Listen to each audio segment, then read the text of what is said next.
Next up is the results of Cashbuild. Now, Southern Africa's largest building materials retailer, Cashbuild, reporting interim results showing a 2% increase in revenue to 3.3 billion rand. Headline earnings per share up just 1%. Now, Cashbuild CEO Werner joins us for more. Did I get that right? You got it right. Tell me, very close to the flat line, 2% up. How close was it? And is this the worst that you have seen in the last 2 years? Are we back to 2009 in terms of the operating conditions where you are now? Godfrey, no, I don't think we're back to those type of conditions, but yes, it was a tough half for us. It's not up to what we normally expect in terms of revenue growth. All in all, when you look at the results, our operating margin of 5.9% is one of the best that we've had in the last few years for a half. And so we're quite pleased with that, but on the headline earnings being down by 1%, we are a bit disappointed about that. Absolutely. I was looking at the numbers and you say the 2% increase is actually due to the 7 new stores that you introduced. If you actually hadn't opened up those 7 new stores, so the revenue growth would probably have been flat or below. Why can't you increase prices? We have increased prices by about 2%. The inflation in our sector is very low, and we've managed to maintain our gross margin, which means that cost increases that we had on the cost side, we managed to pass over to our customers. You know, but we're getting more and more pressure from imported products and inferior imported products that is hitting the market everywhere, and it's quite tough to trade against that. Yeah, characterize the competition for me, because you know, as a consumer, when you walk into a store and you see the price of that product that you bought last week, now the price is different. You think, oh, these guys, all they do is just increase prices. Yeah, you know, the competition is quite fragmented in our sector. There's a few national players, and then we believe between 3,500 and 5,000 independents. That's really the guys that's giving us a hard time in terms of trading, that have got short time in decision making and doing things very quickly, and they are the tough guys to trade against. So I guess maybe the Competition Commissioner is not going to be looking at your sector in a while. Certainly things are tough in there.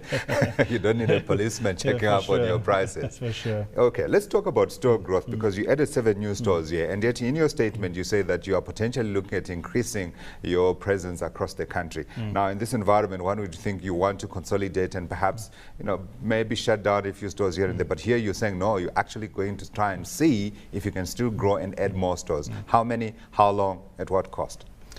We typically, you know, we want to grow our store base by about 10 stores in a year. We haven't been successful in the last few years. We've been trading for the last 2 years. We've been trading at 191 stores. So for this half, we managed to open 3 stores.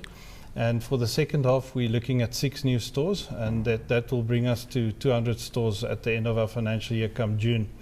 And we've actually also invested in our existing store base, and we relocated 4 stores and we refurbished another 12 stores. You know, so whilst times were a bit tougher, we focused on our stores and improving them and investing in our stores. We're talking South Africa now. What about the rest of the Southern Africa and the continent? We're currently trading in Botswana, Lesotho, Swaziland, Namibia, and in Malawi. You know, and there'll be limited store growth in those countries. We're busy opening a new store in Malawi, so that we'll have a second store in Malawi. There's some activity in Swaziland, and but it's 1 or 2. But the big growth for us in the current territories would be in South Africa. You know, we believe that we could get to a store base of about 300 stores in the current territories where we are, and I'm not going to commit to how many years, but at the 10 a year, one could see 10 to 12 years, we hopefully will get there. Yeah, I hear you very carefully not saying anything close to the equator or north of the equator. You're not interested in those parts of the continent? No, you know, our model is we don't have a central warehousing, and we get direct supplies from our suppliers, so it's difficult to move our model far from where we are. You know, so the logical next steps would be our neighbouring countries, the likes of Zimbabwe, Mozambique, and that. But there's no firm plans at this stage to move into those territories. Yeah. I was looking at the type of customer who comes to you. Now, you're talking about a home builder and improvers, contractors, farmers, traders, and large construction companies. Then, of course, there's always the government-related infrastructure spend. So a diverse group of a customer base. But at the same time, I think what's worrying is that you're seeing pressure across all segments, or is it parts of it? No, we're actually seeing it across quite a few of the segments. You know, Bakkie Builders is the one crowd that we haven't spoken about in there, and they make up a big part of our revenue. You know, they service you and me and do renovations and all those type of things, and that's where we see some real slow growth coming from. And you've seen recently what's happened to renovation plans passed. It fell quite substantially. But you know, we've seen, talking to suppliers, that on the timber side, on cement side and paint side, that things are down and flat, you know. So we believe that we are still there or thereabout, but certainly not pleased with the performance, and we'll do lots of actions that we've taken to improve the situation. Yeah. So fair to say that margins are going to remain under pressure in the next half and perhaps for the rest of the year. I mean, I was looking at your numbers again, and one of the things that stood out for me is stock levels are up 10%.